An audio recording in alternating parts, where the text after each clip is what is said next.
बिस्मिल्लाहिर्रहमानिर्रहीम। मेरा नाम प्रोफेसर जावेद अकरम है और मैं वाइस चांसलर हूँ यूनिवर्सिटी ऑफ हेल्थ साइंसेस का।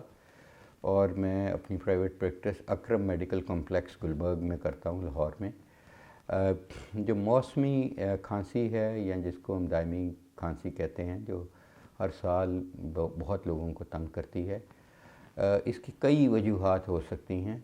ज़्यादातर ये देखा गया है कि ये सर्दियों में ज़्यादा हो जाती है, और ख़ासकर जब एटमॉस्फेयर में या इर्द गिर्द आपके गर्द-आलूद हवा हो, या आप ऐसी जगह पे हों जहाँ पे आलूदगी ज़्यादा है, तो इसका एकदम अटैक होने का ख़तरा होता है।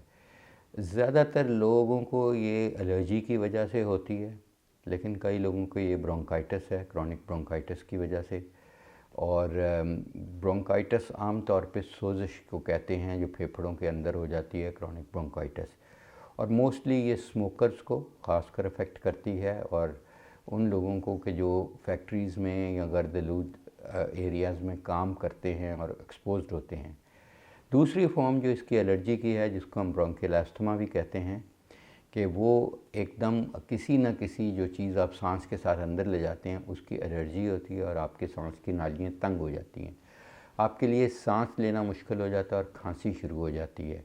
और वो उसके बाद आप जब उस जगह से हटते हैं या पफ लेते हैं किसी भी दवाई का जो आपके मुआलिज ने आपको दी है, तो उसके बाद आप बेहतर होते हैं। मैं समझता हूँ कि अगर आपको ये अटैक बहुत ज़्यादा हो रहा है, सीवियर हो रहा है, तो आपको फौरी तौर पे किसी भी मुस्तनिद डॉक्टर को फौरी तौर पे दिखाना चाहिए या करीबी हॉस्पिटल जाना चाहिए, क्योंकि कई दफ़ा अल्लाह ना करे कि ये जानलेवा भी हो सकता है। सबसे इम्पॉर्टेंट है कि अगर आपको खांसी है और वो बहुत लंबी देर रह रही है, चंद हफ्तों और महीनों तक रह रही है, तो फिर भी आप अपनी तशख़ीस कराएं कि आया आपको एलर्जी की तकलीफ़ है या आपको क्रॉनिक ब्रोंकाइटिस है। एलर्जी रिवर्सिबल होती है कि आपका तकरीबन एलर्जी का अटैक हुआ और बीच में आप बिल्कुल ठीक हो गए। क्रॉनिक ब्रोंकाइटिस क्योंकि फेफड़े का डैमेज हो चुका होता है, तो कुछ ना कुछ आपको तकलीफ़ रहती है, और वर्स्ट फॉर्म उसकी ये है कि आप रेस्पिरेटरी क्रिपल हो जाते हैं, कि थोड़ा सा भी चलते हैं तो सांस, खांसी और बलगम की तकलीफ़ आपको रहती है। जो इस किस्म की खांसी है, इससे पहले कि हम सही इलाज करें, सबसे ज़रूरी होगा कि आपकी तशख़ीस की जाए कि आपको दमा टाइप चीज़ है, एलर्जी है, या आपको फेफड़े की।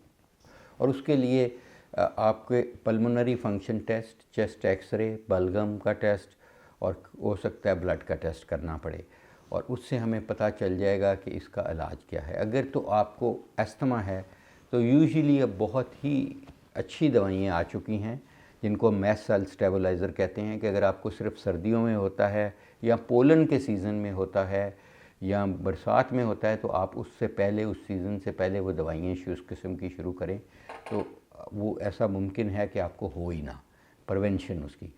अगर आपको क्रॉनिक ब्रोंकाइटिस है, तो फिर भी अगर जो चीज़ आपको इरिटेट कर रही है, ख़ासकर धुआं वगैरह, उनकी अवॉइडेंस बहुत ज़रूरी है।